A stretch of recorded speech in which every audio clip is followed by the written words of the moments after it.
আমি মীর আহসান আপনাদের সকলকে আমন্ত্রণ জানাচ্ছি আমাদের নিয়মিত আয়োজন নিউজ শো নির্বাচিত খবরে। আজ দিনভর যে প্রধান খবর আলোচনার খোরাক জুগিয়েছে, যে খবরগুলো ভীষণ রকম জনগুরুত্বপূর্ণ, তেমন কিছু নির্বাচিত খবর ও খবরের নির্মোহ বিশ্লেষণ নিয়ে আমাদের এই আয়োজন। আর আজ আলোচনার জন্য পুরো সময় জুড়ে আমাদের সাথে স্টুডিওতে আছেন সাংবাদিক এবং কূটনীতিক আকবর হোসেন। আকবর হোসেন, আপনাকে স্বাগত। একই সঙ্গে আমাদের সাথে এই আলোচনায় আছেন সাবেক রাষ্ট্রদূত এম শফিউল্লাহ, আপনাকেও স্বাগত জানাচ্ছি মিস্টার শফিউল্লাহ। এছাড়াও এই আলোচনায় নানান সময় একাধিক অতিথি আমাদের সাথে যোগ দেবেন, জানাবেন মতামত, করবেন বিশ্লেষণ। দেশের কয়েকটি জেলায় কার্যক্রম নিষিদ্ধ আওয়ামী লীগ তৎপরতা চালাতে পারে। গোয়েন্দা বাহিনীর এমন তথ্যের ভিত্তিতে সেনা মোতায়েনের সিদ্ধান্ত নিয়েছে সরকার। সিদ্ধান্ত অনুযায়ী ঢাকা, চট্টগ্রাম, গাজীপুর, নারায়ণগঞ্জ, গোপালগঞ্জ ও ফরিদপুর জেলায় সেনাবাহিনীর ক্যাপ্টেন ও তার ওপরের সমপদমর্যাদার কমিশনপ্রাপ্ত কর্মকর্তাদের ৯ দিনের জন্য বিশেষ নির্বাহী ম্যাজিস্ট্রেটের ক্ষমতা দিয়েছে সরকার।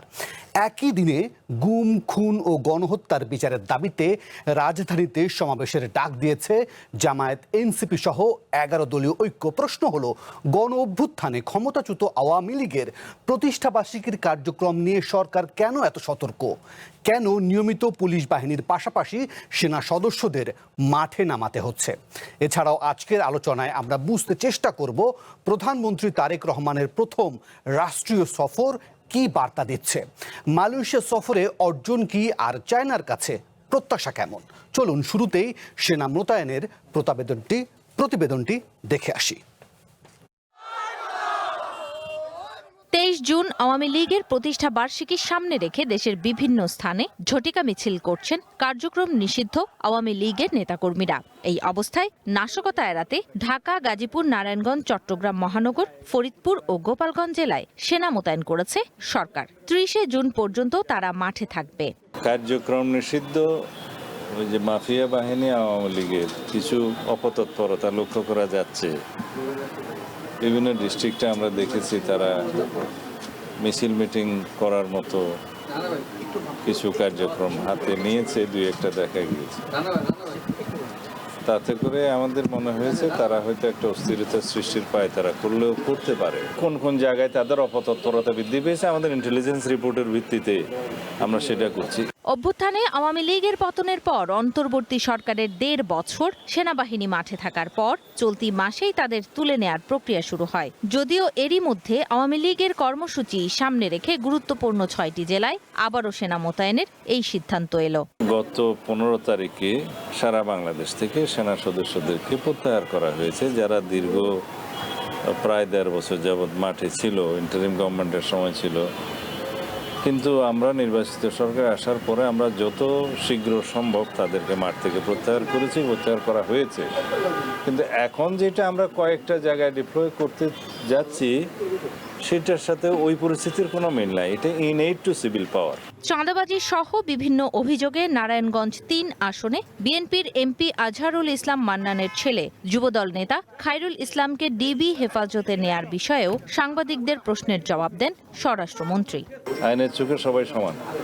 পুলিশের কাছে বিভিন্ন রকম অভিযোগ ছিল তার বিরুদ্ধে, সেগুলোর জন্য জিজ্ঞাসাবাদের জন্য তাকে তারা নিয়ে এসছে, জিজ্ঞাসাবাদ করেছে এবং প্রয়োজন মনে করেছে তার কাছ থেকে মোসলাকা নিয়ে ছেড়ে দিয়েছে। স্বরাষ্ট্রমন্ত্রী বলেন, হিন্দু ধর্মের একজন নেত্রী বাংলাদেশে সনাতনীদের জন্য আলাদা প্রদেশের যেই কথা বলেছেন তাকে গুরুত্ব দিচ্ছে না সরকার। তার দাবি, দেশের আইন শৃঙ্খলা পরিস্থিতি আগের চেয়ে ভালো। বিগত যে কোনো সময়ের তুলনায় অন্যান্য বৎসর এবং মাসওয়ারি অপরাধ চিত্র আমাদের এই সময়ে অনেক কম। Sumi Rahman, one news, Dhaka.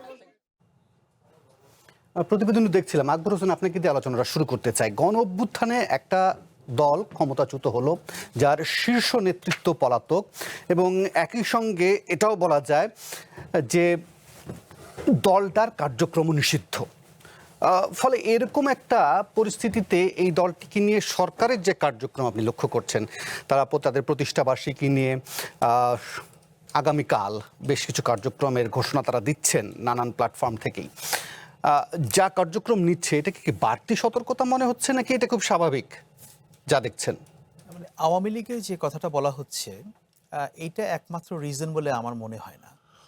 এটা ওয়ান অফ দ্য রিজনস। ওকে, কয়েকটা কারণের মধ্যে একটা কারণ হচ্ছে, দেখুন, আওয়ামী লীগের নিষিদ্ধ ঘোষিত আওয়ামী লীগের লোকজন কয়টা জায়গায় মিছিল করেছে বা যে কয়টা জায়গায় মিছিল করেছে সেখানে তাদের সংখ্যা কত। আমরা যেগুলো দেখছি সোশ্যাল মিডিয়াতে বা এই যে আপনাদের এখানে ফুটেছে দেখালেন, আপনি হাতে গুনতে পারবেন, নিশ্চয়ই এমন না যে হাজার হাজার লোকজন। কিন্তু বিএনপি এবং জামায়াতের মাঠ পর্যায়ে যে সাপোর্ট বেস আছে এবং তাদের যে কর্মী সংখ্যা আছে, তারা যদি এটাকে কাউন্টার করে তাহলে কিন্তু সেখানে আওয়ামী লীগ দাঁড়াতে পারবে না। কিন্তু বিষয় হচ্ছে, আমি যতদূর বুঝতে পারছি বিএনপি বা জামায়াত ইসলামী ব্যাপারটাকে এখনো সেভাবে ট্যাকল করতে চায় না। কিভাবে? অ্যাবসলিউটলি বিএনপি চায় যে তাদের নেতাকর্মীরা রাস্তায় আওয়ামী লীগকে কাউন্টার না করুক, ওকে, বরং বিএনপি এটাকে বা সরকার এটাকে ট্যাকেল করার চেষ্টা করবে through law and order situation বা এই যে বিভিন্ন আইন শৃঙ্খলা রক্ষাকারী বাহিনী দিয়ে। এখন প্রশ্ন হচ্ছে, তাহলে সেনাবাহিনী কেন? নিশ্চয়ই এখন এই প্রশ্ন সবার মনে আছে, এটা আমার মনেও আছে। এখন আপনি দেখুন যে সেনাবাহিনী মোতায়েন করার সিদ্ধান্ত হয়েছে, আপনি যেটা বললেন বা নিউজে যেটা এসেছে 6টা জায়গায়।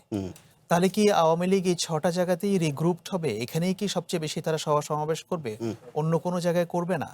এই 6টা জায়গাকে কেন বেছে নেওয়া হলো? ওকে, আমি জিনিসটাকে দেখি দুইটা ভাবে। এক হচ্ছে যে আওয়ামী লীগের সেই প্রতিষ্ঠাবার্ষিকীর যে কর্মকাণ্ড, যেটা নিয়ে তারা আবার রিগ্রুপড হতে চাইবে, রিসার্ফেসড হতে চাইবে, সেটা তো আছে, ওইটা একটা রিজন। সেকেন্ড রিজন হচ্ছে, দেখেন স্বরাষ্ট্রমন্ত্রী একটু আগে বললেন যে বিগত যে কোনো সময়ের তুলনায় আইন শৃঙ্খলা পরিস্থিতি অনেক ভালো। আমি ওনার সঙ্গে কমপ্লিটলি ডিসএগ্রি করি। আমি আমি পরিসংখ্যান বলতে এটা বুঝি না যে ভাই গত বছর এই সময়ে 500 খুন হয়েছিল, এবার 450 খুন হয়েছে, আমাদের তো 50টা কম। নো, আমি চিন্তা করবো হচ্ছে আমার এই সময় আমার সেন্স অফ সিকিউরিটিটা কি, ওকে, বা আমি কতটা ইনসিকিউরড। আর আপনি দেখেন যে বিভিন্ন জায়গায় কিন্তু টুকিটাকি করে বিএনপি এবং জামায়াতে ইসলামের কর্মীদের মধ্যে সংঘাত হচ্ছে। এই তো গতকাল বা গত পরশুদিন গাইবান্ধায় একজন যুবদলের কর্মী বা নেতা, তার বিরুদ্ধে অভিযোগ উঠেছে যে সে একজন ছাত্র শিবিরের একজন কর্মীকে আঘাত করে তাকে হত্যা করেছে, এবং যেটার প্রতিক্রিয়ায় সেখানে আবার জামায়াত এবং শিবিরের মিছিল থেকে বিএনপির সেই লোকের বাড়িতে অগ্নিসংযোগ করা হয়েছে, ভাঙচুর করা হয়েছে। সো এই যে overall law and order situation, যেটা সরকার হয়তো একটা ইটস অ্যান ইন্ডিকেশন যে আমরা ল অ্যান্ড অর্ডার ট্যাকল করার জন্য যে কোনো ধরনের পদক্ষেপ সামনের দিনগুলোতে নিতে পারি। কারণ এটা হচ্ছে একটা 9 দিনের যে টাইম ফ্রেমটা দেওয়া হচ্ছে, 9 দিন পরে কি আওয়ামী লীগ রিগ্রুপড হবে না?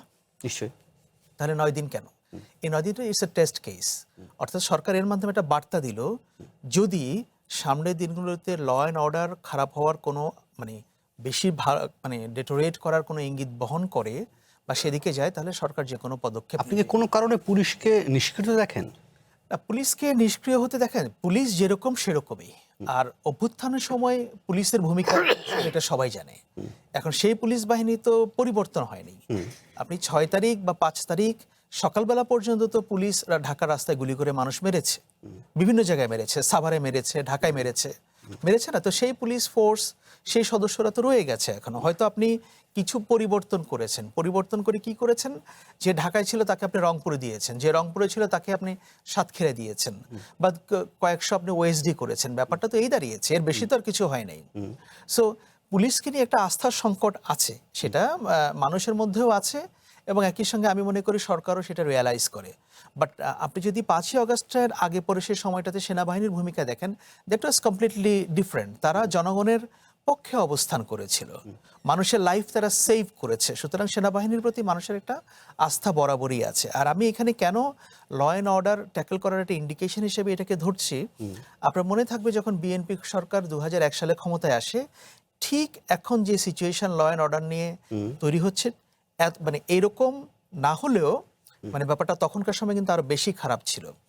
এবং আইন শৃঙ্খলা পরিস্থিতি নিয়ন্ত্রণের জন্য, এটাকে উন্নতি করার জন্য তৎকালীন প্রধানমন্ত্রী বেগম খালেদা জিয়া সেনাবাহিনীকে দিয়ে অপারেশন ক্লিন হার্ট পরিচালনা করতে কোনো দ্বিধা করেননি তিনি। এবং সেই অপারেশন ক্লিন হার্টে তার দলের লোক সবচেয়ে বেশি তাদেরকে অ্যারেস্ট করা হয়েছিল। অর্থাৎ সেটা ছিল উনি যে ল অ্যান্ড অর্ডার যে কোনো মূল্যে প্রতিষ্ঠা করতে চান, তার সেই একটা ইচ্ছা, আকাঙ্ক্ষাটা তার মাধ্যমে প্রতিফলিত। মানে কি ভবিষ্যৎ হোক নিরাপদ, বিনিয়োগ হোক বিশ্বস্ত, আর আমার পছন্দ সল্ট বে। ওয়েলকাম টু সল্ট বে। এটাকে বলতে যাচ্ছেন যে, আমি একটু শফিউল্লাহ সাহেবেরও একটু বিশ্লেষণটা শুনতে চাই।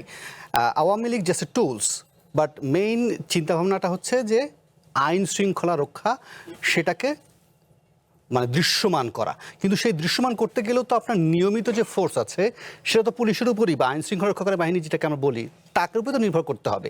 সেনাবাহিনীকে দিয়ে আপনি কতদিন, আপনার বিশ্লেষণ কি বলে?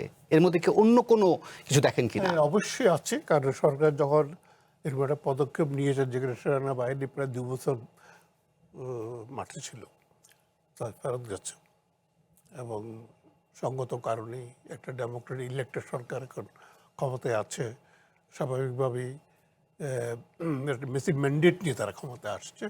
স্বাভাবিকভাবে তারা এখন পুলিশ বাহিনীকে পুলিশ বাহিনী অনেক ভরসা পাচ্ছে এখন। আগে তার মব কালচারের ভিতরে ছিল, তারপরে আপনার পুলিশ বিভিন্ন জায়গায় আক্রান্ত হয়েছে। সুতরাং এখন তো স্বাভাবিক পরিস্থিতি, এবং যেটা আমাদের স্বরাষ্ট্রমন্ত্রী বললেন যে অতীতের যে কোনো সময় চেয়ে কোনো সবচেয়ে ভালো। তো আমাদের একটা কথা আমরা হয়তো অনেকে ভুলে যাচ্ছি, যেহেতু ঘটনাটা অনেক আগেই ঘটেছে, সেটা হলো যে এই পরিপ্রেক্ষিতটা কি। দেখেন, যখন একটা রাজনৈতিক দল, বিশেষ করে আওয়ামী লীগের মতো দল, যখন ওরা নিষিদ্ধ, তো তারা যখন রাস্তায় বের হবে, তাদের সাথে কিছু সন্ত্রাসী গ্রুপে যোগদান করতে পারে, মব গ্রুপে যোগদান করতে পারে, ঘরে তারা এই সুযোগে তারা নাশকতা করতে পারে। যেমন ধরেন দিল্লি স্টার এবং প্রথমত পুড়িয়ে দিল মব। তো আওয়ামী লীগের একটা গ্রুপের সাথে এই ধরনের গ্রুপ থাকতে পারে, করে তারা একটা ধ্বংসাত্মক কার্য করতে পারে। এটা বিশ্বের মিডিয়াতে বিরাট ব্যাপক প্রচার হবে। তো যেটা সবচেয়ে বড় প্রশ্ন যেটা আকবর হোসেন তুলছেন, যে আমাদের তো আইনশৃঙ্খলা রক্ষাকারী বাহিনী আছে, এবং তাহলে সামরিক বাহিনী কেন, এবং একটা নির্দিষ্ট সময়ের জন্য দেওয়া হয়েছে, এবং সময়টা কি এখন থেকে 9 দিন। আবার আপনি কিন্তু 1.5 মাস আগে তাকে তুলিও নিয়েছিলেন ধীরে ধীরে, আবার তাকে নামাচ্ছেন, এবং একটা পিরিয়ড জন্য দিচ্ছেন, একটা 9 দিনের জন্য দিচ্ছেন। এখন এই 9 দিন কেন? 9 দিনটা হলো, দেখেন আমাদের অতীতের একটা ঘটনা মনে করতে হবে। বেগম খালেদা জিয়া যখন চীন সফরে গেলেন, তখন বাংলাদেশে কিন্তু ৬৬ জেলার মধ্যে ৬৩তে সিরিজ বোমা হয়েছে, বম্বিং হয়েছিল, সিরিজ বম্বিং হয়েছিল। এবং বেগম খালেদা জিয়া তার যে রাষ্ট্রীয় সফর, উনি সংক্ষিপ্ত করে দেশে ফিরে আসছেন। তো এখন তারেক রহমান আমাদের প্রধানমন্ত্রী, মাননীয় প্রধানমন্ত্রী, উনি মালয়েশিয়া সফর শেষ করে আজকে উনি চায়না পৌঁছছেন, এবং চায়না ওনার 3-4 দিনের প্রোগ্রাম আছে, রাষ্ট্রীয় প্রোগ্রাম আছে। এই সময়টায় আবার নাশকতায় দেশে হয় কি না, কারণ এটা প্রথম সফর চায়নাতে, এবং বাংলাদেশ চায়নার সম্পর্ক নিয়ে কোনো শক্তি এটাকে খুব পছন্দ করে না। একটা শক্তি ওপেনলি বলেছে অলরেডি, তাদের রাষ্ট্রদূত ওনার সিনেট হিয়ারিংয়ে বলেছেন, এবং বাংলাদেশে এসে বলেছেন। এবং লক্ষণীয় যে যেদিন মাননীয় প্রধানমন্ত্রী বিদেশে যাবেন, তার আগের দিন কিন্তু 3-4 রাষ্ট্রদূত দেখা করেছে আমাদের পররাষ্ট্রমন্ত্রীর সাথে। তার সবাই আপনার ক্ষমতাশীল দেশের ব্যক্তিত্ব, যাদের স্টেক আছে বাংলাদেশে, এবং বাংলাদেশ চায়না সম্পর্ক ঘনিষ্ঠ হইলে তাদের মনে করে যে তাদের স্বার্থের বিপক্ষে যাবে। সুতরাং নাশকতার ভয় শুধু আভ্যন্তরীণ ব্যাপারে নয়, এটা বাইরের থেকে, এবং বাইরে যারা করে তারা তো নিজেরা করে না, তারা আভ্যন্তরীণ শক্তি দ্বারা তারা করে। তো এই একটা সুযোগ আওয়ামী লীগ, নিষিদ্ধ আওয়ামী লীগ এর রাস্তা যখন নামবে, তার সাথে কিছু দুষ্কৃতিকারী বা কিছু আপনার সন্ত্রাসী গ্রুপ যে কোনো ধ্বংসাত্মক কাজ করতে পারে। সুতরাং আমার ধারণা যে অতীতের যে অভিজ্ঞতা আমাদের, বেগম খালেদা জিয়ার চীন সফর এবং বর্তমান তারেক রহমানের চীন সফর, এটার সাথে আমি একটা সংযোগ সূত্র আমি খুঁজে পাচ্ছি। এবং এই সময় যেহেতু মানে প্রধানমন্ত্রী প্রথমবার মতো বিদেশ সফরে যাচ্ছেন চায়নাতে, রাষ্ট্রীয় সফর হিসেবে করে দ্বিতীয় সফর, কিন্তু মানে মালয়েশিয়ার পরেই সে, ওইটা কিন্তু অনেক মিস্টার শফিউল্লাহ যেভাবে মেলাছিলেন আকবর হোসেন, আপনিও কিভাবে মেলাবেন কিনা, যে তিনি অতীতের অভিজ্ঞতা টানছেন যে খালেদা জিয়ার চীন সফরের সময় এবং এই মুহূর্তে তারেক রহমানের চায়না সফরের সময় যা মেলানোর চেষ্টা করছেন এক ধরনের, এগুলো তো আসলে এক ধরনের প্রেডিকশনের মতো করে বলা, কিন্তু একই সঙ্গে এটাও তো ঠিক যে রাজনীতির মাঠ তো রাজনীতির মাঠ দিয়ে হ্যান্ডেল করতে হবে, রাজনীতির মতো করেই চিন্তা করতে হয়। আপনি এর মধ্যে লক্ষ্য করবেন যে জামাত, এনসিপি 11 দলীয় ঐক্য তারা কিন্তু কাল মাঠে থাকবে বলে এক ধরনের ঘোষণা দিয়েই তারা রেখেছেন। রাজধানী কোথায় কোথায় তারা সমাবেশ করবেন। বিএনপির অন্যান্য অঙ্গ সংগঠন তারাও নিশ্চয়ই বসে থাকবে বলে আমার মনে হয় না।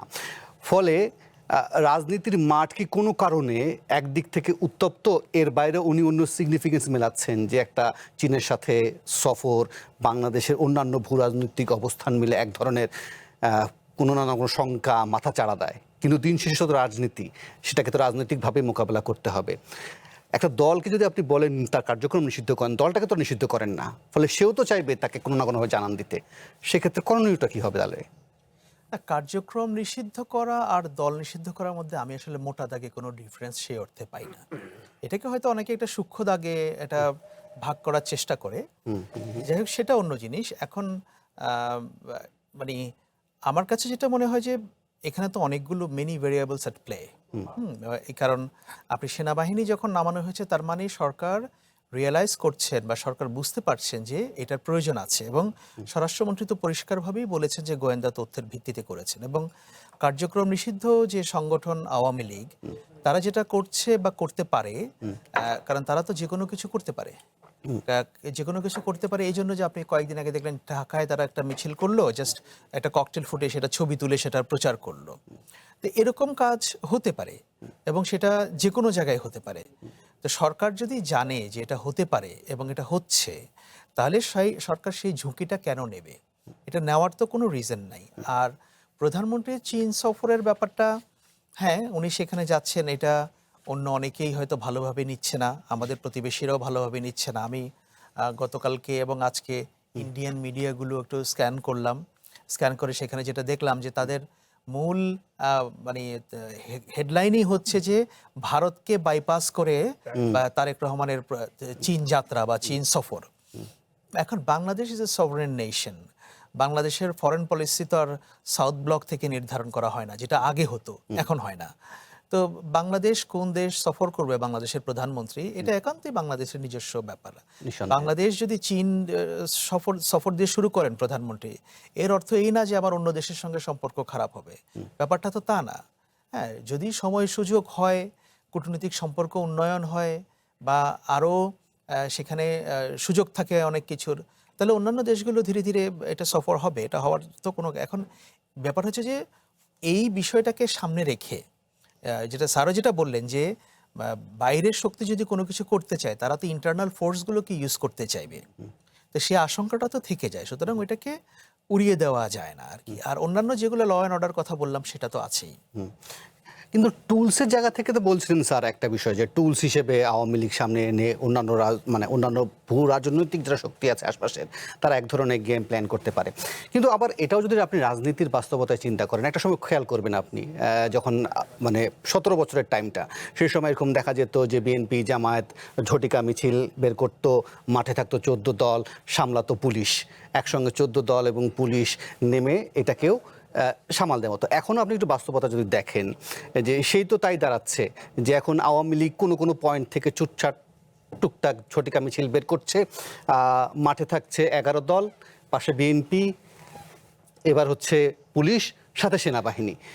রাজনৈতিক বাস্তবতা তো সেরকমই দেখা যায় মোটামুটি। পার্থক্য কি হলো, কি পরিবর্তন করলাম? এখন তো সেনাবাহিনী চলে গেছে, এটা সেনাবাহিনী ছিল ঠিক, সেনাবাহিনী চলে গেছেন। এখন তো আমাদের অনেকটা কি বলবো, যে যাদের কাজ তারাই করছে, আইন রক্ষা বাহিনী তারাই করছেন, শৃঙ্খলা রক্ষা বাহিনী তারাই করছেন। কিন্তু এটা একটা স্পেসিফিক পিরিয়ডের জন্য দেওয়া হয়েছে এই সামরিক বাহিনীকে। Ultimately political situation will made by politically, এটা তো সবসময় হবে। সুতরাং এইটা একটা নাজুক একটা সময় আমরা পার করছি, যেহেতু আমরা দেখতে পাই যে চীনকে নিয়ে বাংলাদেশ চীন সম্পর্ক নিয়ে কিন্তু যথেষ্ট যথেষ্ট উদ্বিগ্ন আমরা, এই জন্য যে আমরা একটা স্ট্র্যাটেজিক অটোনমি বলি আমরা ফরেন পলিসিতে, যে আমি অন্য কোনো একটা নির্দিষ্ট দেশ বা সংস্থার নির্ভরশীল হয়ে না হয়ে আমি আমার নিজের দেশের স্বার্থে আমি সিদ্ধান্ত নেব। তো এটা আমরা দেখেছি যারা পুরনো দেশ আছে, আমাদের আশেপাশে যারা শক্তিশালী দেশ আছে তারাও করছে। তারাও আপনার দে আর অ্যাপ্লাইং স্ট্র্যাটেজিক অটোনমি। যেমন উদাহরণ দিই, আপনার যে গাজাতে যে হত্যাযজ্ঞ চলছে সেখানে কিন্তু আবার প্রতিবেশী কিন্তু ইসরায়েলের সমর্থন দিচ্ছে। আবার রাশিয়া যখন ইউক্রেনে আপনার তার পার্শ্ববর্তী দেশ ইউক্রেনে 4টা অঞ্চল নিয়ে গেল, সেখানে কিন্তু তারা রাশিয়াকে সমর্থন দিচ্ছে। তার উদ্দেশ্য হলো যে হ্যাঁ, আমার সাথে যে সম্পর্ক, এই সম্পর্ক আমি নিজে ঠিক করব। সেখানে আমেরিকা বা ইউরোপ কি বলে সেভাবে আমি সে পথে আমি যাবো না, আমার নিজের স্বার্থ আমি করবো। তো এখানে বাংলাদেশ ঠিক তাই করছে। We are applying our autonomy in security, in foreign policy, in economic affairs. আমরা আমাদের যে শাসন স্বাধীনতা যেটা বলবো, ইন্টারন্যাশনাল ওয়ার্ল্ডে স্ট্র্যাটেজিক অটোনমিটা আমরা অ্যাপ্লাই করছি। এই সরকার আরম্ভ করেছে, এই সরকার মাত্র আরম্ভ করেছে, এটা বহুদিন অনুপস্থিত ছিল। একটা দেশের নির্ভরশীল ছিল আমাদের সমস্ত নিরাপত্তা বলেন, প্রতিরক্ষা বলেন, অর্থনৈতিক বলেন, রাজনৈতিক বলেন, সব একটা দেশে কেন্দ্র করিয়েছিল। সেটার থেকে এই সরকার বেরিয়ে আসছে, বেরিয়ে এসে তারা একটা বহুমুখী কূটনীতি পথে হাঁটছে। এবং আরও দেখেন যে এটা সবচেয়ে যে লক্ষণীয় বিষয় এই পররাষ্ট্রনীতিতে, যে যেখানে সবাই মিডিয়াতে চায়না বা ইন্ডিয়া, তাই তো, কিন্তু দেখেন উনি এমন একটা রাষ্ট্রকে বেছে নিলেন যেটা আমাদের গণমাধ্যমে কোনোদিনকে আলাপ হয়নি, আলোচিত হয়নি, কোনো সময় আলোচিত হয়নি। তো এটা হলো কি, এটাকে মালয়েশিয়াকে বেছে নেওয়ার এই কারণটাই যে আসলে চায়না ভারত টাসেল, এই কারণে? না, সেই জন্য না। তাহলে এটা হলো ধরেন রবার্ট ফ্রস্ট একটা ব্রিটিশ মানে কবি, উনি কবিতা লিখেছেন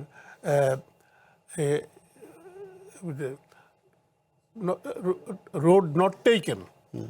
রোড নট টেকেন মিনস হলো যে রাস্তাতে সবাই হাঁটে, উনি সে পথে হাঁটেননি। উনি আরো একটা রাস্তা দেখেছেন, দুটো রাস্তা, একটাতে লোক যাচ্ছে চলছে, আট রাস্তা কেউ হাঁটিয়ে নেই, কিন্তু গন্তব্য তো ঠিক ছিল নাকি? উনি ওই পথ ধরেছেন যে পথে কেউ হাঁটেনি। আমাদের আগের কোনো প্রধানমন্ত্রী মালয়েশিয়া যায়নি প্রথম সফরে, ইনি প্রথম। তার মানে কি, এখানে আমি যেটা বলতে চেষ্টা করেছিলাম যে স্ট্র্যাটেজিক অটোনমি, আমার ফরেন পলিসি কী হবে, আমার জনগণের স্বার্থে, দেশের স্বার্থে আমি সেই পদক্ষেপ আমি নেব। সেই জন্য আমি চায়না ইন্ডিয়া না গিয়ে আমি মালয়েশিয়া গেলাম, যেখানে আমার স্বার্থ অধিকতর এবং যেটা আমার নিকটবর্তী দেশ, যেটা একটা মুসলিম প্রধান দেশ, যেটা একটা গণতান্ত্রিক দেশ, যেটা একটা গণতান্ত্রিক উপায়ে স্বল্প সময়ে একটা উন্নত রাষ্ট্রে পরিণত হয়েছে, যে দেশে আমার 10 লক্ষ অভিবাসী কাজ করছে। 10 লক্ষ অভিবাসী মানে কি, দেখেন কত কোটি লোক দেশে তার লালন পালন করছে, তাই না? সুতরাং এমন দেশ বেছে নিয়েছেন যার সাথে আমাদের বাংলাদেশের সম্পর্ক অতি সুন্দর সম্পর্ক, এর যে কোনো কন্ট্রোভার্সি নেই। জি, ভবিষ্যৎ হোক নিরাপদ, বিনিয়োগ হোক বিশ্বস্ত, আর আমার পছন্দ সল্ট বে। Welcome to Salt Bay. তাহলে আমি এই ফাঁকে একটু আকবর হোসেনের কাছে ব্যাখ্যাটা, মানে ওনার বিশ্লেষণটা শুনতে চাই। স্যার বলছিলেন যে ঠিক আছে, রবার্ট ফ্রস্টের কথা দিয়ে যে ঠিক আছে, আপনি একটা ভিন্ন পথে গেছেন, কিন্তু গন্তব্য কোনটা সেটা সবাই বুঝতে পেরেছে। যাদের মধ্যে টাসেল তারা নিশ্চয়ই এত বোকাশোকা নয় যে আমি বুঝতে পারবো না আপনি দিন শেষে কোন দিকে গেছেন। কিন্তু মালয়েশিয়া সফর থেকে এখনই হয়তো মূল্যায়ন করা কঠিন, কিন্তু প্রাথমিকভাবে আপনার চোখে যেটা পড়ে যে আসলে আমরা কি অর্জন করতে পেরেছি মালয়েশিয়া সফরে। আচ্ছা, আমি অবশ্য এই ব্যাপারটাকে একটু ভিন্নভাবে দেখি এই অর্থে যে প্রধানমন্ত্রী তার প্রথম রাষ্ট্রীয় বা সরকারি সফর ইন্ডিয়া দিয়ে শুরু করবেন না, এটা জানা কথা। কারণ সেটা হলে পরে বাংলাদেশের ভেতরে যে একটা হিউজ অ্যান্টি ইন্ডিয়ান সেন্টিমেন্ট আছে, এটা আবার মাথাচাড়া দিয়ে উঠবে, এটা পরিষ্কার। তো উনি প্রথম সফর ডিরেক্টলি চীন দিয়ে শুরু করার ক্ষেত্রে একটু সতর্ক। কেন সতর্ক? কারণ এই সরকার ভারতের সঙ্গে একটা ওয়ার্কিং রিলেশনশিপ চায়। হ্যাঁ, একটা ওয়ার্কিং রিলেশনশিপ চায়। তো সেক্ষেত্রে ভারত এটাকে একটু নেগেটিভলি দেখবে, ওইটা একটা ব্যাপার। আর আপনি প্রথম সফরটা যদি বেইজিং হয়, তাহলে ওয়াশিংটন সেটাকে কিভাবে দেখবে, এটারও আবার একটু মূল্যায়ন করার ব্যাপার আছে, একটু ভাবনা চিন্তা করার ব্যাপার আছে। তো আমি মনে করি যে সরকার খুবই বুদ্ধিমত্তার সঙ্গে মানে আমি বলবো যে চীনে গিয়েছেন তিনি, মালয়েশিয়া হয়ে চীন গিয়েছেন আর কি। এবং মালয়েশিয়া বাংলাদেশের জন্য ইজ ভেরি ইম্পর্টেন্ট পার্টনার, নিঃসন্দেহে। কারণ যেটা বাংলা প্রায় 8 থেকে 10 লক্ষ বাংলাদেশে সেখানে কাজ করছে, আনডকুমেন্টেড হয়তো আরো বেশি ব্যাপারটা। এবং মালয়েশিয়ার যে অর্থনৈতিক অগ্রগতি, উন্নতি, এগুলোর ব্যাপারে আমাদের এখানকার পলিটিশিয়ানদের একটা ফ্যাসিনেশন আছে যে মালয়েশিয়া কিভাবে এটা করলো। সো মালয়েশিয়া আমাদের জন্য একটা গুড এক্সাম্পল, নট ব্যাড। কিন্তু ওই যে আপনি যেটা বলেন, পথটা কিন্তু চায়নায়। এখন এইটার আবার অনেকে দুইভাবে দেখে যে আপনি বেইজিং এর সঙ্গে, আপনি কি সময় আছে? জি, আমি যদি আমাকে সময় দেন তাহলে একটা বিরতি নেই, বিরতির পর ফিরে এসে বরং আপনার ব্যাখ্যাটা শুনে। আমার একেবারে বিরতির সময় হয়ে গেছে, ছোট্ট একটা বিরতি, ফিরছি একটু পর।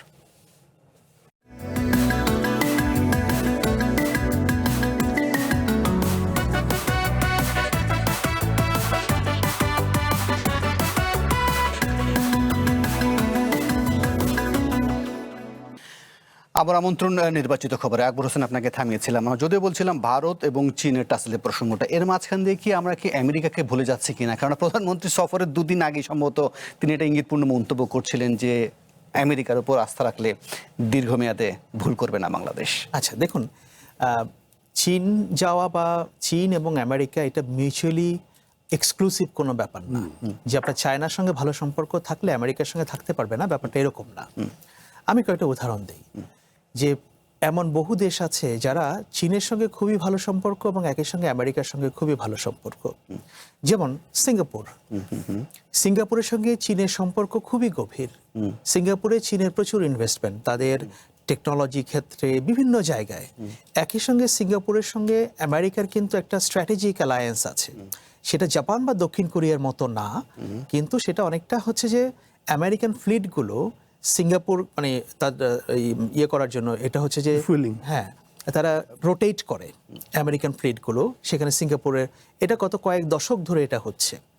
আপনি একই অবস্থা দেখেন ভিয়েতনাম, ভিয়েতনামের সঙ্গে কিন্তু চায়নার সম্পর্ক সাউথ চায়না সি নিয়ে কিছুটা বিরোধ থাকলেও কিন্তু ওভারঅল ভিয়েতনামের কমিউনিস্ট পার্টি, চীনের কমিউনিস্ট পার্টি বা তাদের সরকার টু সরকার সম্পর্কটা ভালোই আছে। অন্যদিকে ভিয়েতনামের সঙ্গে আমেরিকার সম্পর্ক খুবই ভালো। ভিয়েতনাম যে এক্সপোর্ট করে আমেরিকাতে সেটা হচ্ছে ভিয়েতনামের টোটাল জিডিপির 30%। এবং ট্রাম্প এর আগের বার যখন ক্ষমতা ছিল প্রচুর আমেরিকান কোম্পানিকে সে নিজে ভিয়েতনামে ইনভেস্ট করার জন্য সে বলেছে এবং করেছে অনেক আমেরিকান কোম্পানি ভিয়েতনামে। ইন্দোনেশিয়া আসিয়ানের একটা বড় পার্টনার, ইন্দোনেশিয়া চায়নার সঙ্গে একটা ভালো সম্পর্ক, আমেরিকার সঙ্গেও ভালো সম্পর্ক করছে। আরো সহজ কথা পাকিস্তান, পাকিস্তান চায়না অ্যালায়েন্স মোর দেন 60 ইয়ার্স, কিন্তু সেই পাকিস্তান এখন আমেরিকার ডিপ্লোমেসিতে তারা মিডিয়েট করে। তো তাহলে ব্যাপারটা কি? ব্যাপারটা হচ্ছে যে চীনের সঙ্গে আপনার সম্পর্ক ভালো হলে যে আমেরিকার সঙ্গে খারাপ হবে ব্যাপারটা তা না। ব্যাপারটা হচ্ছে এটাকে আপনি ব্যালেন্সটা করবেন কিভাবে। সে ব্যালেন্স করার যদি এফিসিয়েন্সিটা আপনার ডিপ্লোমেসিতে থাকে, হুইচ আই বিলিভ এই গভর্নমেন্টের আছে, সেটা তারা করতে পারবে। যেমন বাংলাদেশের আজ পর্যন্ত যত সরকার প্রধান এসেছেন তাদের মোটামুটি সবাই কিন্তু চায়না সফর করেছেন। আপনি প্রেসিডেন্ট জিয়াউর রহমান, তিনি ওনার মেয়াদকালে সম্ভবত 2 বার চায়না সফর করেছেন। ওনার প্রথম সফর কিন্তু চায়নাতে ছিল। জেনারেল এরশাদ যখন ক্ষমতায় ছিলেন উনি 8 বছরে সম্ভবত 5 বার তিনি চায়না ভিজিট করেছেন। খালেদা জিয়া তো গেছেনই, প্রফেসর ইউনুসও গেছেন, সবাই গেছেন। সো চায়না এমন একটা ব্যাপার, আপনার অনেক কিছু চায়নার অপছন্দ হতে পারে কিন্তু আপনি চায়নাকে ইগনোর করতে পারবেন না। এবং আমাদের যে ডেভেলপমেন্ট অ্যাসপিরেশন, আমরা যদি আমাদের এখানে ইনফ্রাস্ট্রাকচার ডেভেলপমেন্ট, টেকনোলজিক্যাল অ্যাডভান্সমেন্ট এগুলো করতে যাই, এটা চীন যেভাবে করতে পারবে অন্য কেউ আর সেটা সেভাবে করতে পারবে না।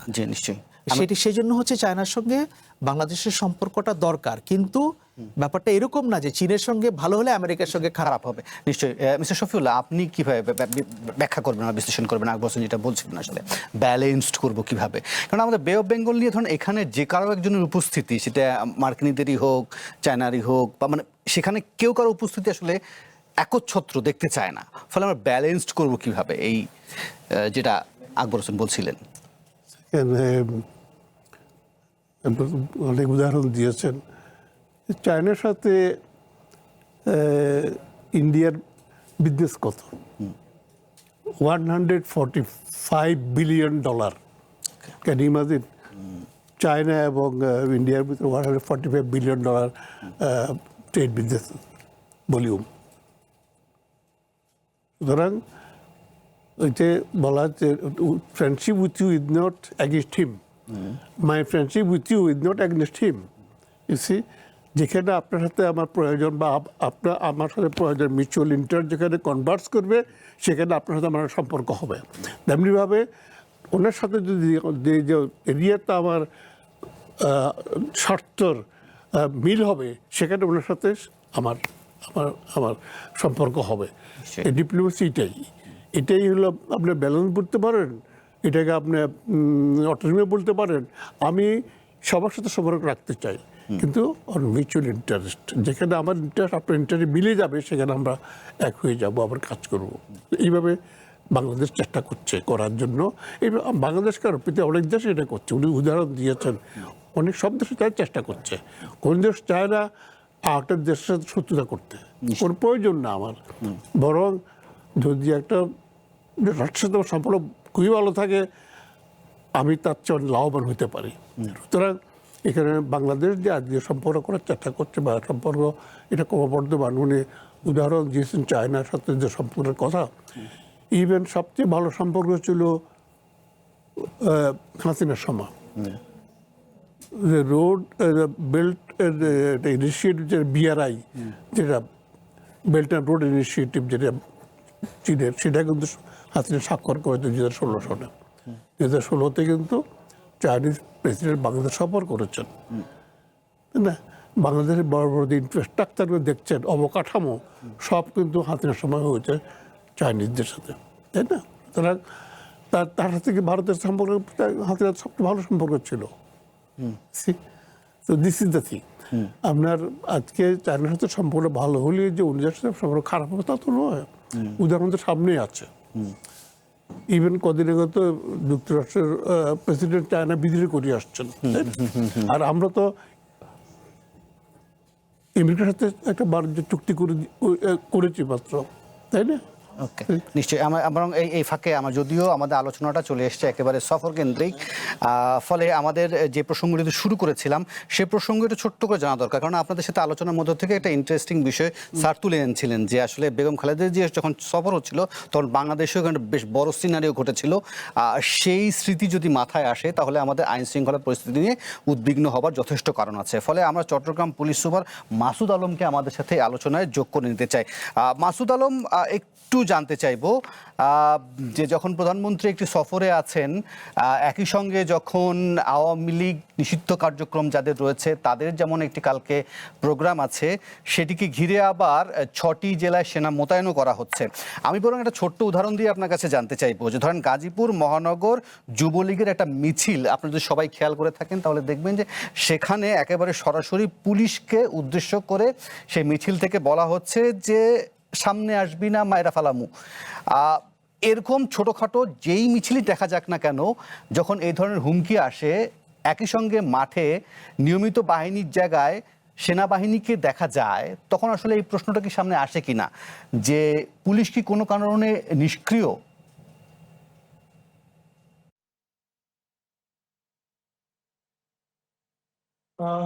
ধন্যবাদ। আসসালামু আলাইকুম। আসলে আমরা আইন শৃঙ্খলা বাহিনীর সদস্যরা আমরা আইন শৃঙ্খলা স্বাভাবিক রাখার জন্য আমরা কিছু নিরলস ভাবে কাজ করে যাচ্ছি। এর মধ্যেও কিন্তু আপনারা দেখতে পাচ্ছেন যে ওই যে কিছু কিছু জায়গায় যেটা হয়েছে যে কার্যক্রম নিষিদ্ধ যে সংগঠনগুলো আছে, তাদের কিছু অ্যাক্টিভিটিস আমরা ঢাকা সহ বিভিন্ন জায়গায় দেখেছি, এবং এটা কিন্তু একটা বিক্ষিপ্ত হবে কিছু কিছু জায়গায় হয়তো বা একটু বড় আকারে ছিল। এবং আচ্ছা, ইকো হচ্ছে কিন্তু এটা।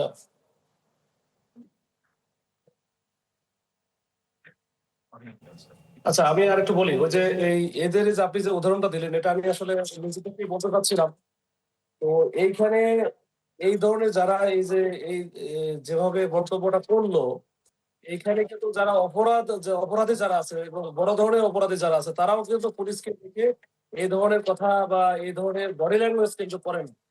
কিন্তু এইটা এই ক্ষেত্রে এই যে আমরা এটা মাঝে মাঝে দেখতে পাচ্ছি এগুলো। কিন্তু এটা আমরা আইন শৃঙ্খলা বাহিনীর সদস্য হিসেবে আমরা কিন্তু আমাদের সিনিয়র অথরিটি যারা আছে সবাই কিন্তু এটা সিরিয়াসলি দেখেছে এবং বিক্ষিপ্ত ভাবে এটা করার কারণে এটা এর মানে এই না যে আইন শৃঙ্খলা বাহিনী এটা ব্যর্থ বা এটা পদক্ষেপ নিতে পারছে না। আমরা কিন্তু পদক্ষেপ নিচ্ছি যেখানে কোনো ঘটনা ঘটতেছে বা কোনো কিছু হচ্ছে সাথে সাথে কিন্তু আমরা আইডেন্টিফাই করতেছি, আইডেন্টিফাই করার পরপরই তাদেরকে কিন্তু ধরাও হচ্ছে এবং আইনের আওতায় নিয়ে আসা হচ্ছে। তো আমরা যেটাই হোক যে আইন শৃঙ্খলা পরিস্থিতি স্বাভাবিক রাখার জন্য বাংলাদেশ পুলিশ কাজ করে যাচ্ছে, কাজ করবে এবং এই ধরনের যে হুমকি ধামকি যেটা আসতেছে এবং অনেক সময় আমরা দেখি যে টেলিফোনের মাধ্যমে অন্য কোনো মাধ্যমে আমাদের পুলিশের মনোবলকে দুর্বল করার জন্য বা মনোবল ভেঙে দেওয়ার জন্য বিভিন্ন ভাবে কিন্তু হুমকি ধামকি দেওয়া হয়। এটা আসলে উদ্দেশ্যপূর্ণ, এটাতে আমরা ভয় পাই না।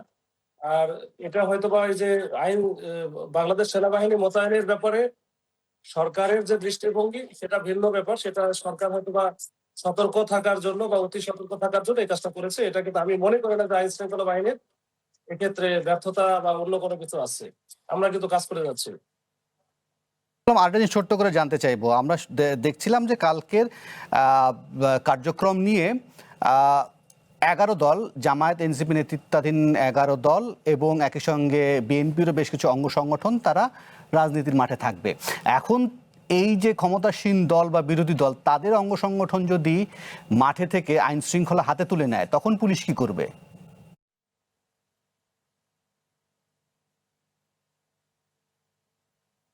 আমরা চাই আমাদের কাজগুলো করতে। এখানে পুলিশের যে কাজগুলো আছে পুলিশই করুক। অন্য কারো যার যেটা কাজ সরকারি দল বা সরকারি বাহিনী অন্য যে সংগঠন আছে তারা তাদের মতো করে অ্যাক্টিভিটিস, পলিটিক্যাল অ্যাক্টিভিটিস করতে পারে, কিন্তু তারা যে এই ক্ষেত্রে ইনভলভ হবে, পুলিশিং করবে, এটা কিন্তু আমরা চাই না এবং এটা হওয়ার কথাও না। আমরা চাই যে আমাদের কাজ আমাদের করতে দেন। আমরা আইন শৃঙ্খলা নিয়ন্ত্রণ বা স্বাভাবিক রাখার জন্য আমাদের কার্যক্রমটা যদি সঠিকভাবে আমরা পালন করতে পারি বা আমরা এক্সিকিউট করতে পারি, ইনশাল্লাহ কোনো মনে হয় কারো ওইরকম কোনো কিছু দরকার নাই। হয়তো বা যাদের পলিটিক্যাল স্ট্যান্ড থেকে তারা মাঠে থাকতে পারে বা তাদের অ্যাক্টিভিটিস থাকতে পারে, কিন্তু এটার সাথে আমার মনে হয় না ওটা সম্পর্ক আছে। অসংখ্য ধন্যবাদ। মাসুদ আলম আমাদের সাথে যোগ দিয়েছিলেন, চট্টগ্রাম পুলিশ সুপার। তিনি যেটা বলছিলেন যে আসলে পুলিশের কাজ পুলিশই করুক, কারণ আমাদের অতীত অভিজ্ঞতায় আমরা যা দেখেছি তাতে করে নিশ্চয়ই সেই অতীত অভিজ্ঞতায় পুলিশকে আবারও সেই আগের ভূমিকায় নিশ্চয়ই কেউই দেখতে চাইবে না। আমি বরং একটা বিরতি নেই, বিরতির পর ফিরে এসে আমরা আলোচনা করছিলাম যে চীনা বিনিয়োগকে কিভাবে বা বাংলাদেশ ফার্স্ট, বাংলাদেশের স্বার্থই আগে, সেটা দেখছি কিভাবে। পাশাপাশি ছোট্ট করে এটাও একটু মূল্যায়ন করার চেষ্টা করব আসলে মালয়েশিয়া সফর থেকে আদতে দৃষ্টিগোচর হয়েছে এমন কোনো অর্জন আমাদের আসলে চোখে পড়ে কিনা আপনাদের দুজনেরই। নেব ছোট্ট একটা বিরতি, ফিরছি একটু পর।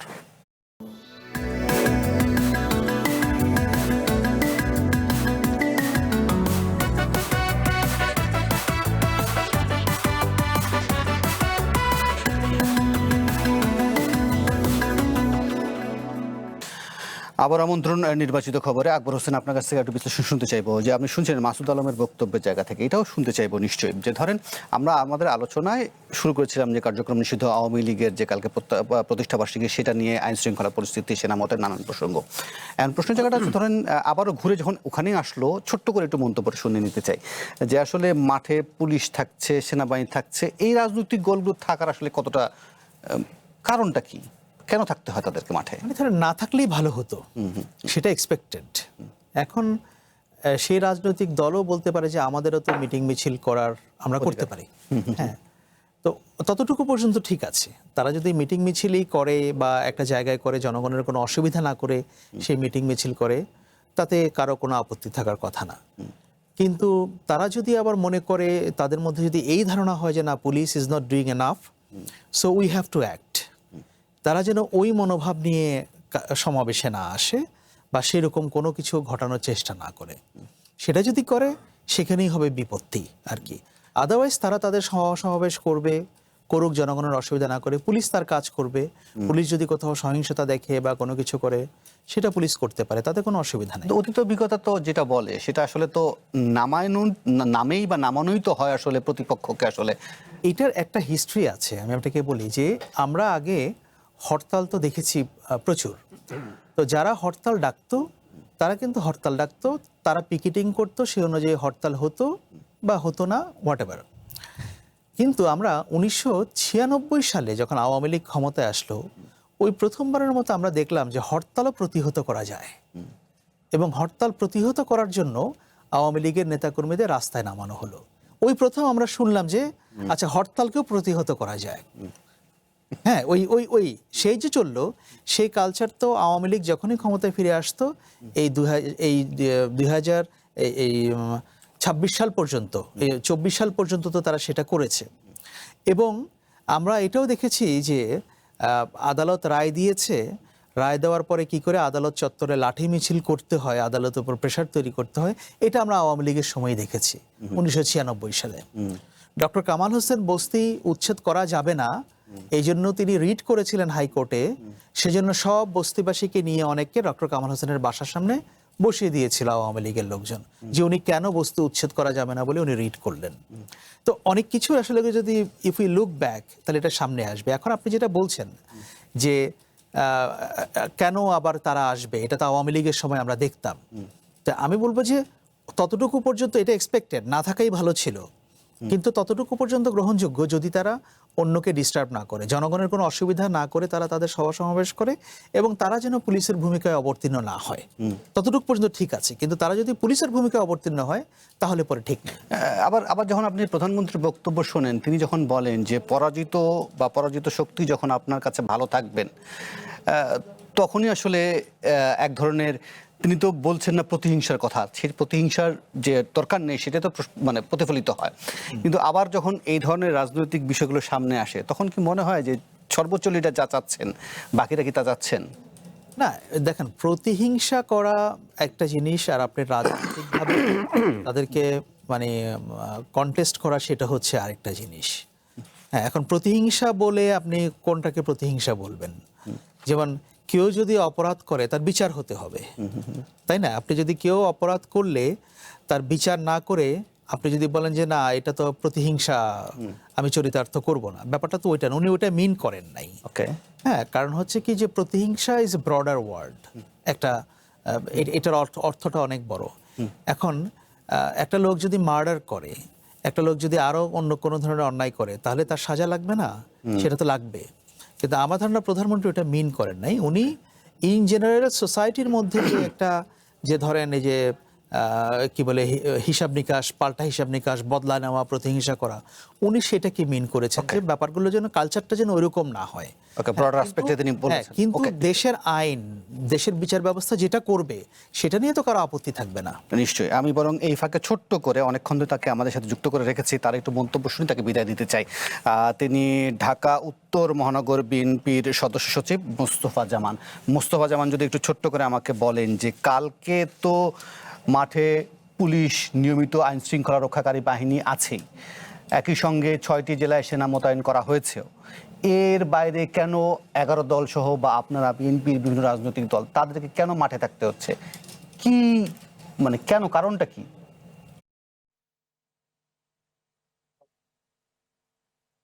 ধন্যবাদ আপনাদের সবাইকে। অ্যাকচুয়ালি আমরা দেশের স্বার্থে, জনগণের স্বার্থে আমাদের পার্টি বিএনপি সব সময় বদ্ধপরিকর আছে। আমাদের পার্টি থেকে এমন কোনো নির্দেশনা দেওয়া হয় নাই যে আমরা মাঠে থেকে তাদেরকে প্রতিহত করা হবে। আমরা জনগণের স্বার্থে, দেশের স্বার্থে আমরা সতর্ক থাকব। এই যাদের কথা বলছেন আপনারা, আওয়ামী লীগ, তারা যে কোনো মুহূর্তে দেশের ধ্বংসাত্মক কাজ করতে পারে। আমরা মনে করি তারা যদি ভুল কাজ করে, অন্যায় করে, আমরা জনগণকে নিয়ে সতর্কভাবে থাকবো যাতে তারা দেশের জন্য কোনো ক্ষতিকর কোনো কাজ করতে না পারে। এটা আমাদের পার্টির পক্ষ থেকে সকল ইউনিটকে আমাদের নির্দেশনা দেওয়া হয়েছে। আমরা শুধু সতর্ক থাকবো দেশের কল্যাণের জন্য, জনগণের কল্যাণের জন্য, দেশের জন্য। ভবিষ্যৎ হোক নিরাপদ, বিনিয়োগ হোক বিশ্বস্ত, আর আমার পছন্দ সল্ট বে। Welcome to Salt Bay. অসংখ্য ধন্যবাদ মুস্তফা জান আমাদের সাথে যোগ দিয়েছিলেন। উনি বলছিলেন যে তাদের কাছে দলীয় কোনো নির্দেশনা নেই, তবে তারা সতর্ক থাকতে চান।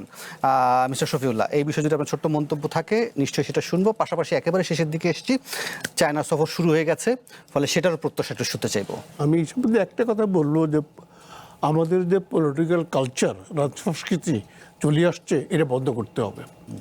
আপনি যে পার্টি নির্দেশ দেওয়া হয় নাই, তাহলে উনি কেন রাস্তায় নামবেন? অবধারিত ক্লাস হয় দুই পার্টির ভিতরে, তাই না? আপনার পুলিশ বাহিনী তো আছে অলরেডি সক্রিয়, সেখানে আপনি রাজনীতিবিদরা রাজনৈতিক পার্টি যখন আসবেন দুটা ক্লাস হওয়ার সম্ভাবনা বেশি থাকে। সুতরাং সেখানে রাজনৈতিক পার্টি যে ক্ষমতাসীন দলের লোক কেন যাবে রাস্তায়? বিএনপির বক্তব্য যিনি রয়েছেন, যিনি উত্তর বিএনপির সদস্য সচিব, তিনি বলছেন তারা সতর্ক থাকবেন, কিন্তু আমরা এখন পর্যন্ত গণমাধ্যমে বরাদ দিয়ে যেটা দেখতে পাচ্ছি সেটা জামায়াত এবং এনসিপি তারা ঘোষণা দিয়ে কালকে মাঠে থাকছেন গুম হত্যা বিচারের দাবিতে তারা রাজধানী বিজয়নগরে। পলিটিক্যাল পার্টি, দুটো পলিটিক্যাল পার্টি যদি ক্লাশ করে তাহলে তো অবধারিত আপনার সেই জনগণের স্বার্থ ক্ষতি তো ওইখানেই হবে, জনগণ তো রাস্তায় বেরোতে পারবে না। জি মিস্টার শফিউল্লাহ, আপনি এই বিষয়ে বলতে থাকুন। পাশাপাশি চায়না সফর শুরু হয়ে গেছে ইতিমধ্যে, চায়না সফরে যদি প্রত্যাশা কথা একটু ছোট্ট করে বলেন, এরপরে মিস্টার আকবরের কাছে শুনতে চাইবো। পাশাপাশি আমাদের বেশ কিছু অনলাইন পোর্টাল আছে, সেগুলো দেখতে চাইবো। চায়না বিষয়ে যদি ছোট্ট করে প্রত্যাশা জায়গা আমাদের বাংলাদেশের তো গুরুত্বপূর্ণ অংশীদার। আমাদের এখানে ব্যবসা বাণিজ্য বলেন, আর বিনিয়োগ বলেন, বিদ্যুৎ, যে বাংলাদেশে যে আজ অনেকটা আমরা অনেক এগিয়ে আসছি বিদ্যুতের বিগত চায়না। তারপরে আপনার সামরিক খাতে বলেন, আমাদের প্রতিরক্ষাতে চায়নার সাথে আমাদের সম্পর্ক অত্যন্ত গভীর সম্পর্ক আছে। আপনার যে অবকাঠামো, বৃহত্তর অবকাঠামো যেগুলো বাংলাদেশে আছে সব চায়নায় করেছে। কিন্তু চায়নার সাথে আমাদের স্ট্র্যাটেজিক সম্পর্ক যেটা আমি বলবো, সেটা কিন্তু আমরা আরও চাইছি যে এটা আরও যেন উপর লেভেলে যায়। কারণ আমাদের নিকটতম প্রতিবেশী, এবং আমাদের আরেকটা সমস্যা যেটা আছে সেটা হলো আপনার যে রোহিঙ্গা সমস্যা। চায়নার সাথে মিয়ানমারের সম্পর্ক সবচেয়ে ভালো সম্পর্ক। যদি একক কোনো দেশের মিয়ানমার উপরে প্রভাব থাকে সেটা চায় না। সুতরাং রোহিঙ্গা সংকটের ব্যাপারে এবং চায়নার সহায়তা আমাদের উত্তর প্রয়োজন। নিঃসন্দেহে আমরা একটু অনলাইন পোর্টালগুলো দেখার চেষ্টা করি, পাশাপাশি চেষ্টা করব সেখান থেকে ছোট্ট করে মন্তব্য জানার জন্য। প্রথম আলো অনলাইন পোর্টাল, ভূমিকম্পের মাত্রা ছিল 4, 9:30টার দিকে নিশ্চয়ই খেয়াল করেছেন যে একটা ছোটোখাটো ভূমিকম্প অনুভূত হয়েছে। রিক্টার স্কেলেটার মাত্রা বলা হচ্ছে 4। নিঃসন্দেহে ভূমিকম্প একটা আমাদের উদ্বেগের যথেষ্ট কারণ, যেভাবে অপরিকল্পিতভাবে নানান জায়গায় স্থাপনা করে উঠেছে। প্রাথমিক শিক্ষকদের বদলি ও পদায়নের নতুন পদ্ধতি, 4 স্তরের কমিটি গঠন, ঢাকা মহানগর সহ 6 এলাকার সশস্ত্র বাহিনীকে বিশেষ নির্বাহী ম্যাজিস্ট্রেসির ক্ষমতা দিল সরকার। ইরানে তেল বিক্রির উপর নিষেধাজ্ঞা, সাময়িক প্রত্যাহার যুক্তরাষ্ট্রের, এরকম বেশ কিছু প্রতিবেদন করেছে। আমরা পরের অনলাইনটি দেখতে চাই। যুগান্তর কি বলছে? যুগান্তর, ভূমিকম্পে কেঁপে উঠল দেশ, সেটাকে তারা এখন পর্যন্ত তাদের পোর্টালে শীর্ষে রেখেছে। অতি ভারী বৃষ্টির আভাস, চীনে পৌঁছেছেন প্রধানমন্ত্রী, সেখানে একটা ছোটখাটো প্রতিবেদন তারা রেখেছে। ইরানে তেল বিক্রিতে মার্কিন নিষেধাজ্ঞা প্রত্যাহার। আমরা পরের অনলাইন পোর্টালটা দেখি। সমকাল কি বলছে? সমকালের অনলাইন পোর্টালে বলছে ইসরায়েলপন্থী লবিগুলোতে কি ব্রিটিশ রাজনীতিকের প্রভাবিত করছে কিনা। পেনাল্টি মিসের পর লিড এনে দিল মেসি। চীনে দালিয়ানে পৌঁছেছেন প্রধানমন্ত্রী। আকবর হোসেন, আপনারা যদি ছোট্ট করে একটু মন্তব্য করতেন যে চীনের কাছ থেকে যে সফরে আছে উল্লেখযোগ্য একটা বা দুটা যেটা আপনি আসলে দেখতে চান। হ্যাঁ, না এটা হচ্ছে যে একেবারে গেলেই যে চট করে একটা বা দুটো কাজ হয়ে যাবে ব্যাপার না, এটা লং টার্ম এঙ্গেজমেন্টের প্রশ্ন। যেমন চায়না মিন্স বিজনেস, চীনের কিন্তু আর অন্য ইন্টারেস্ট খুবই কম। চীন যেখানে বিজনেস পাবে চীন তাদের সঙ্গে তারা মিশে যাবে, এতে কোনো সন্দেহ নাই। বাংলাদেশ যদি সামনের দিনগুলোতে তাদের অবকাঠামো উন্নয়ন করতে চায়, টেকনোলজিক্যাল অ্যাডভান্সমেন্ট চায়, সেখানে চায়নার হেল্প নিতে পারে। যেটা আগেও বলছিলাম যে এটা চায়নার হেল্প ছাড়া এটাতে ঠিক অপটিমাম লেভেলে পৌঁছানোটা বাংলাদেশের জন্য খুব দুরূহ ব্যাপার। আরেকটা বিষয় হচ্ছে যে আপনি জানেন যে বিগত ইন্টারিম গভর্নমেন্টের সময় বাংলাদেশে একটা G2G এর ভিত্তিতে একটা ড্রোন কারখানা স্থাপন করা হবে চায়না বাংলাদেশ মিলে, প্রায় $22 মিলিয়ন প্রজেক্ট। তো এটা নিয়ে আবার অন্যদের বিশেষ করে ইন্ডিয়ার খুব কনসার্ন আছে, বাট চায়না আরও এই ধরনের প্রজেক্ট বাংলাদেশে বেশি করতে চায়, যেখান থেকে তারা মিলিটারি হার্ডওয়্যার তারা প্রডিউস করতে পারবে সেটা চায়। আর স্যার আর একটি ইম্পর্টেন্ট কথা বলেছেন, আমি ওনার সূত্র ধরে বলি, যে সেটা হচ্ছে যে রোহিঙ্গা ক্রাইসিস, এটা কিন্তু একটা অতি গুরুত্বপূর্ণ বিষয়। এবং এটা অনেকে স্বীকার করুক বা না করুক, বা ইন্টারন্যাশনালি বা রিজিয়নের অনেকে জানে যে এই রোহিঙ্গা ক্রাইসিস তৈরি হওয়ার পেছনে চীনের একটা ভূমিকা আছে এখানে। এবং চীন যতদিন পরিপূর্ণভাবে এটা চাইবে না, ততদিন পর্যন্ত এই রোহিঙ্গা ক্রাইসিসটাকে এটা সমাধান করা যাবে না। নিশ্চয়ই। সুতরাং বিএনপির হিস্ট্রি আছে কিন্তু রোহিঙ্গা রিপ্যাট্রিয়েশনের আগে। তো এখন দেখা যাক আরেকটা সুযোগ করতে পারে। জি, অসংখ্য ধন্যবাদ। আমার একেবারে সময় শেষ। মিস্টার শফিউল্লাহ এবং আকবর হোসেন, আগামী কয়েকদিন নিশ্চয়ই এই সফর নিয়ে অনেক আলোচনা হবে, আবারও আমরা আলোচনার সুযোগ পাবো। আপাতত আজকে বিদায় নিতে হচ্ছে। এই ছিল আজকের মতো নির্বাচিত খবরে। কাল আবারও দেখা হবে। ভালো থাকুন, সুস্থ থাকুন, শুভরাত্রি।